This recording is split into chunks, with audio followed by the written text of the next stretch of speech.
Ons is hier met Precious. Precious, wat dink jy is moeiliker, cricket of bofbal?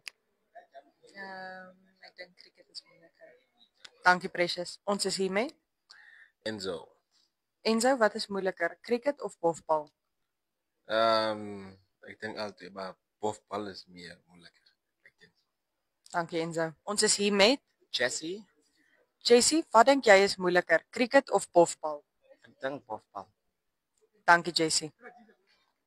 Ons is hier met Hancho, Hansho, wat dink jy is moeiliker, cricket of bofbal? cricket is definitief moeilijker. Dankie Hansho. Ons is hier met Sylvanus? Sylvanus, wat is moeiliker, cricket of bofbal? Cricket. Dankie Sylvanus. Ons is hier met Ingrid, Ingrid, wat dink jy is moeiliker, cricket of bofbal? cricket. Dankie Ingrid.